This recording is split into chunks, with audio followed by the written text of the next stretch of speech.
Hello everybody and welcome back to Typical City. The international break is here. Yes, said nobody ever. I'm already bored out of my mind. 4 Premier League fixtures have flown by and we are now sat here Monday, bored, waiting for the Premier League to come back round again. England, international football duty can do one as far as I'm concerned. It always feels way too early to be going away on an international talk and England team news and... it's never anything that exciting, is it? Comparatively to Premier League football, which is fantastic and has been extremely enjoyable viewing for Manchester City fans who find themselves top of the Premier League. Here we are. Let's go. Can we maintain our position? Because we don't get off to good starts normally, and here we are top of the league 4 games in. So it doesn't bode well for the rest of the Premier League, but things can change. But I thought now that the dust has settled, it would be a good time to look back, have a little review of the transfer window that's flown by. That flew by as well, absolute lightning speed. The business that went on during the summer transfer window, I've seen numerous City fans give it a 10 out of 10 transfer window, and I don't understand why. Nowadays, 10 out of 10 is given to someone for farting. Yeah, a mediocre fart's given a 10 out of 10. Do you know what I mean? It's like, come on, give out 10s when it's a real perfection. 10 out of 10 means perfection. And it wasn't a perfect transfer window. Unfortunately, it wasn't. It was a good one, a very good one. I think we did some really good business. But it was 10 out of 10? Nah, come on. Let's be real. Let's start with the outgoings for a start. So I don't think you can lose the likes of Gundogan and Mahrez and Laporte and say it's been a good transfer window. It's just part of life. The football cycle is taking its place and players go in, players go out. That's what happens. Now let's go through them, okay? Palmer to Chelsea is probably the standout moment of the outgoing side of things, because I think a lot of City fans saw a future for him, playing under Pep Guardiola, being slowly bedded into the City team and following the path and the footsteps of Phil Foden. That was the dream, wasn't it, for City fans? Seeing him don a Manchester City shirt and knowing full well he's a Manx Stockport lad who's worked his way up through the ranks and gives hopes to the other local lads working their way through the academy, or any academy player for that matter. Was he ever good enough? Was he ever genuinely going to be good enough? I think it's hard to say right now, because we were just seeing little glimpses of quality from him, weren't we? In particular from the Community Shield goal, coming in against Arsenal and scoring a goal, and then the Super Cup as well against Sevilla, that lovely cushioned header into the back post, as well as accompanied with a good performance. So there's potential worry there. My honest opinion, that's going over the last year and a half, nearly 2 years of watching Cole Palmer's little cameo appearances coming off the bench more often than not, I didn't see enough there to think, not like Phil Foden, when he comes on, he's like, whoa, there's something there. There was a spark about him. There was that X factor about him. Seeing something that was just eye-catching, dazzling football performance from Phil Foden. Less so from Cole Palmer. I never felt that fire in my belly watching Cole Palmer. I think there's a potential quality player there. Was he our standard of player? Is he Chelsea's standard of player? But 42 million, that's good business. I think that's going to be good business long term. 42 million. Mahrez to Al Ahly for 30 million. It's just sad to see him go. End of an era, wasn't it? I think Mahrez did absolutely nothing wrong at Manchester City Football Club. I mean, fantastic player. Won us trophies sometimes, the memorable goals. 30 million, very good bit of business. Laporte Al Nassr, another one to the Saudi League, 24 million. Sad, I felt like he had more years because he's still at his peak. I'm a bit disappointed in that one, because I felt like Laporte has more potential to grow, and we were entering the peak of his career. And I never really felt like we got enough out of Laporte. It was always 5 games here, then 3 or 4 on the bench. I never really saw him get 15, 20 games in a row. He was never heavily relied on, was he? He was always a bit in and out. And never disappointed. And 24 million, I think that's cheap. I'd have been asking for 30, in truth. So 42 for Cole Palmer and 30 for Mahrez. I think those are good. That's good money. Less so with Laporte, 24 million. Then the other one is a small one to Girona, Yangel Herrera for 4 million. These are all these figures that have been rounded to the nearest million, for anyone who's wondering why I'm not doing 0.5s and 0.2s and 0.3s million. But I'm rounding it to the nearest million for ease of understanding. And to make it even easier, all those numbers added up, 100 million if City have made, okay? Not bad. A bit chunk of change, that, isn't it? Big chunk of change. Then, of course, there's the loans and frees. Gundogan, Barcelona, went on a free. Devastating news, to be honest. I mean, it could have been so much worse had Walker gone to Bayern Munich. I think that's a moment in the transfer window that's a big win, as well as Bernardo Silva to Barcelona or PSG, another big win that aren't going to be listed with figures next to them or moments in the transfer window in terms of ins and outs, because they're players that stayed at the club. With the strong rumours of Kyle Walker, more so than Bernardo Silva, those two staying's great, but you can't win them all. Gundogan saw his future elsewhere. I mean, what a legend. A genuine legend as well. That word's branded around far too often, but a genuine Manchester City legend who's more than earned his merit at Manchester City with some of the goals and performances in the final stages of seasons as well. Fantastic player. It's sad to see him go at Barcelona. Benjamin Mendy, now back playing football with FC Lorient. He went on a free. Nahul Bustos, Talares in Argentina, he went on a free. Cancelo, Barcelona, on loan. Get him out. As far as I'm concerned, I don't want to see him keep running out his Manchester City contract. He's got another couple of years left. He could be keep going in and out on loan. We'll just get him sold next as soon as we can. Let's get him out. Get him out as soon as we can, because a loan means we're not going to get money for him, and that's potentially 30, 40, maybe 50, 60 million pound player there that we just keep sending out on loan, and therefore we're missing out on a big chunk of change. So let's get him sold. Issa Kabore went out on loan to Luton. Good luck to him. Wilson Esbrand, Stade Reims went on loan to them. Slobodan Tedic to Charlton on loan. Harwood Bellis, another Championship player, went out on loan but with an option to buy. Perone, which is an odd one, that, because we've not really seen enough of him either. I'm not seeing him, he came on in pre-season during a couple of games. I've never seen him enough to actually make a judgment, but he's gone back to Argentina, to Las Palmas on loan, so that's ominous signs for him. I think that could spell the end of his Manchester City career, because it's not like he's gone on loan. It's a real backward step, that, on loan, so bit sad for him. Then the two best bits of business loan-wise is James McAtee and Tommy Doyle going to Sheffield United and Wolves respectively on loan. The difference is McAtee is no option to buy. Now, the reason why I'm happy that these two players have gone out on loan, more so with James McAtee, is because, one, there's no option to buy. I think that's a clear intention from City that there is something there. The Stockport Iniesta is something there that potentially, even in a year's time, we could be playing this player, in the first team of Manchester City. Could he come back? The fact that there's no option to buy is a really interesting clause in the contract. Hopefully that makes it likely for him to be a Manchester City player, because I do think he's a special player, and he's found his feet already at Sheffield United, having already been there on loan last season in the Championship. Now it's Premier League football, so the comfort zone is still there for him. He can walk straight back into a familiar environment that he spent the last year in, but this time you're going up against an even bigger test of Premier League opposition to really flourish and prove what you're all about. That's great business. That's great business and logical football business, because it's the future for James McAtee could well still be at Manchester City. That's what I'm hoping. Tommy Doyle, another good bit of business. I don't see his future at City, to be honest. I think he's good. Very good player. I like what I see when I've come on, but you question, is he good enough to work his way into the Manchester City first team? Probably not, hence why there's an option to buy for Wolves. But what's interesting about that one is there's a 50% sell-on clause. So if they do buy him for that 5 million option to buy as well, which is incredibly cheap, but if they were to sell him on, let's say 20, 30 million, it could be 10, 15 million pounds coming City's way, which is, again, fantastic business, really good business. Now to the fun part of the transfer window, the incomings, which is really good. I think it's been good business. There was a bit of a lull, two lulls really. The signing of Nunez was interesting. Let's do it in chronological order though, as well as the other lull was Gvardiol, and I'll get onto that in a minute, but let's start in chronological order. I think the key word you want to take away from this is patience.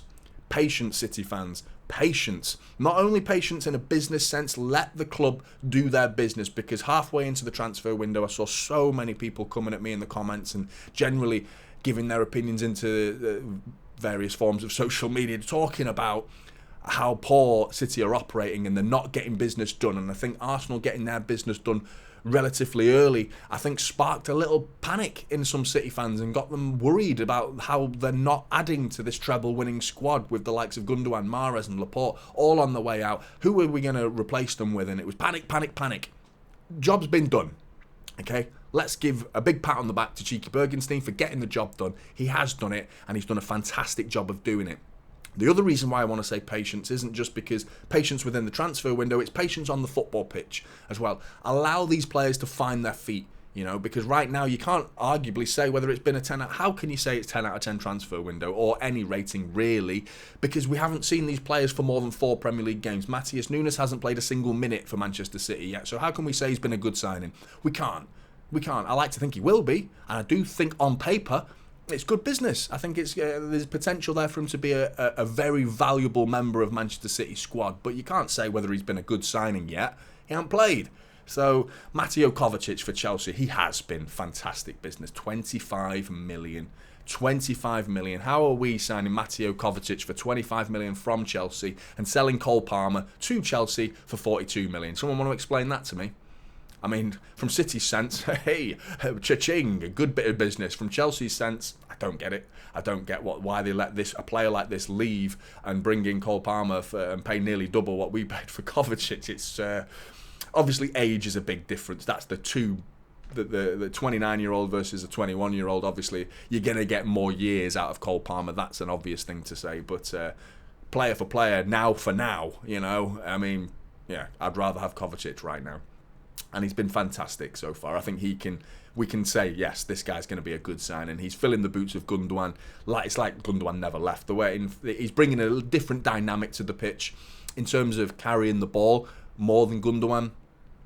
Maybe not as cute with his passes as Gundogan is, but there's a physical presence about him, quite a strong lad, as well as carrying the ball. So I think that's been a good bit of business. Then we move on to the one that we're really getting impatient about, weren't we? Is Joško Gvardiol from RB Leipzig. The figure that people were talking about, 100 million, and it was 77 million in the end. So, you know, we were saying, pay it, Cheeky, pay it. It's not my money. I heard numerous content creators saying, like, yeah, who cares? It might not be your money, but let the club do the thing. Let the grown-ups do the talking. And then the business was good. 77 million for Joško Gvardiol, one of the highly sought-after defenders in European world football. This guy is potentially to grow. We don't know where his ceiling is, but the trajectory and the path that this kid's on is going to be, you know, one of the greatest centre-backs, potentially. It's up to him how far he can climb that tree. But so far, we've not seen enough of Gvardiol to really say that it's been a fantastic signing so far. He's been solid, absolutely solid, but he's playing left-back, sometimes tucking in as a third centre-back at times. So another example of patience. You need 15, 20 games before we can say whether, I'm quite confident we're going to say that he's going to be a good player, but moving forward, I think we need to look at Gvardiol. Let's look at him at the end of the season, and when he's 22 years old, we'll have a good understanding of what he's about at that time. As of right now, though, I'm confident he's going to find his feet. He already has, effectively. Didn't play against Fulham, which is an interesting decision. Wondering if it was purely for dealing with the presence of Jimenez, with Akanji and Ake, got more experience under their belt, dealing with big, brutish centre-forwards like Jimenez.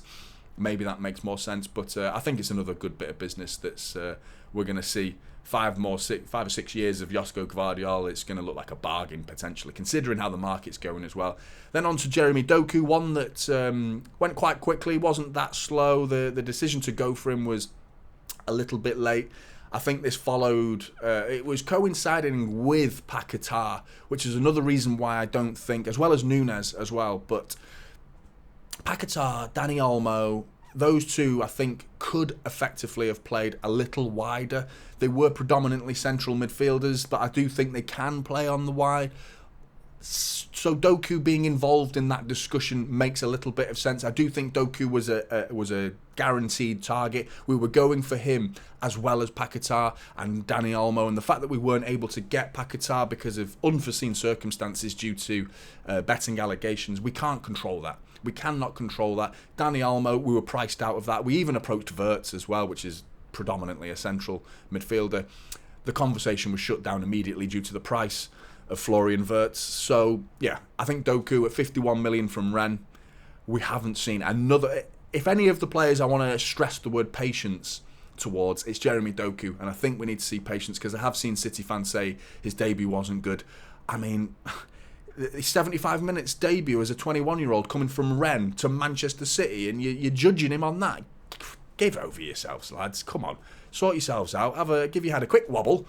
Have some breakfast, see if you feel better, so gather your thoughts and understand how the game works, and recognise that Jeremy Doku needs at least a season before you can fully judge him. He's a 21-year-old lad who's just joined Manchester City Football Club, and the leap, it's not like Gvardiol 21, going from Champions League RB Leipzig to Champions League Manchester City. The gap isn't as big.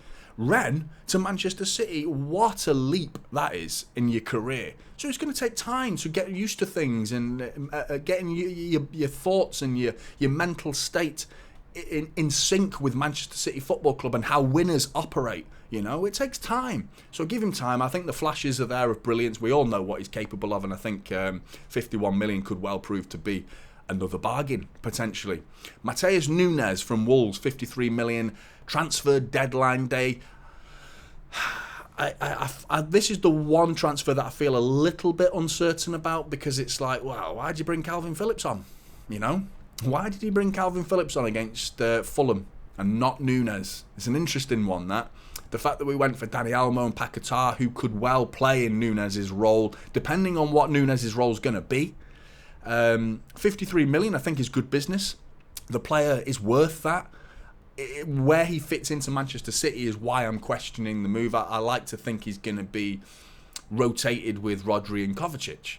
And I think Rodri is, out of the two of Rodri and Kovacic, I think Rodri drops a little bit deeper and Kovacic has a bit more of a tendency to go forward. So far this season, both have operated in fairly equal measures, going forward and dropping deep between the two.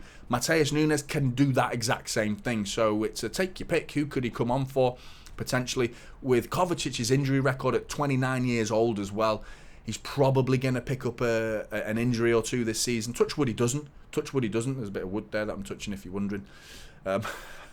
Matheus Nunes, 53 million, good bit of business. Total spent 206 million, okay, with a net spend of 106 million. Other things that need to be factored in into this transfer window is Kevin De Bruyne's injury. That's thrown a real horrible spanner in the works. This has. It really has, like, thrown things up in the air, made it more difficult for us to really confidently walk away from this transfer window knowing the business has been good. How quick can De Bruyne come back? If we can get him back before Christmas, we may have ridden out the storm without De Bruyne, with Nunes and Kovacic and other, Foden, of course, dropping into the midfield, who is doing an amazing job at filling the boots of Kevin De Bruyne so far. The question is, how long can we go without Kevin De Bruyne without it being a noticeable? Because the second we lose, the guaranteed headlines are going to be that no De Bruyne, City missing De Bruyne, they've lost a game or they've drawn a game. Whether we drop points, whether it's 2 points or 3 points, that'll be the headline. No De Bruyne. Certainly if we're not creating chances, they'll all zone in. Our City fans of our own will do as well. They'll all zone in on Kevin De Bruyne's absence, which then begs the question, how important and how imperative has the Paquetá deal been in terms of not obtaining this player, not being able to sign Dani Olmo being priced out and Wirtz as well. But Paquetá was the number one target that we went for and didn't get. I think Paquetá would have been our fifth signing. I genuinely believe, because Nunes doesn't make sense. Nunes instead of Paquetá doesn't make sense, because they're different players. Nunes and Paquetá are different players, which makes me think that this would have been 5 players City would have signed instead of 4. So another reason why you can't give it a 10 out of 10, because we went for a player and didn't get him. So, come on.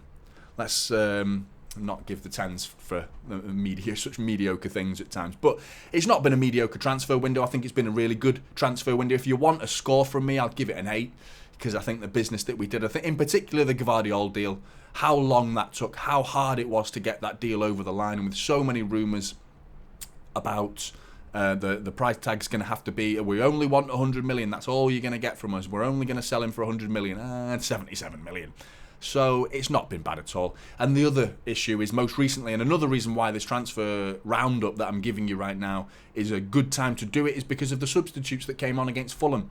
And the squad depth is not something to panic about, because Oscar Bob, Rico Lewis, Sergio Gomez, Calvin Phillips all came on and performed extremely well. Sergio Gomez in particular, which is great. So we've potentially got another winger there, because I don't want to see him defend. I'd rather see him in that left wing role. He can do it. He can absolutely do it. He did a fantastic bit of skill against Tete and got himself an assist. Oscar Bob on the other side of the pitch, little flashes of skill from him. Calvin Phillips came on, looked composed. So we've got a squad. And then the word thin was being branded around a lot with regards to our squad depth, and I don't think it is as thin as people make out, because of the versatility that we've got.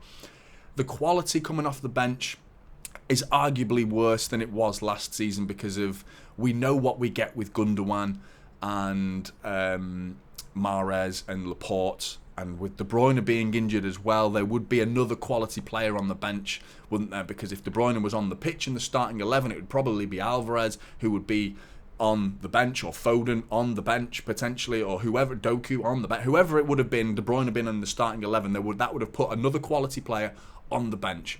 So with De Bruyne's injury, we'd get immediate quality back. It would be like a new signing in January for him being out so long. But Oscar Bob, Rico Lewis, Sergio Gomez, the youth, isn't it? That's the issue, is can they consistently do it with their young minds over the course of a 38-game Premier League season? That's the issue. But the little flashes we've seen against Fulham, really good. So I don't think we need to panic yet about the squad. Maybe City could dip their toe in the January transfer market, maybe go back in for Paquetá with the deal already being agreed. Mate, just change the dates on the contract. Just change the dates. New deal. Get him signed. Get him signed in January. Hopefully he can get the batting allegations over the line and finished with. But ultimately, I think it's been a good bit of business. And I thought it'd be a good time now to round up the transfer window. What do you give this transfer window out of 10? I'm surprised to anyone who gives it a 10, in truth, but I'm giving it an 8. I think it's been good business, and another example of believing in this football club, and the way the club operates been fantastic. It's been really, really good. But get your comments in below. What are your thoughts on the transfer window roundup? Get in the comments. I want to hear them. Like and subscribe. Typical City is the channel, and I'll see you in the next one. This is Typical City now.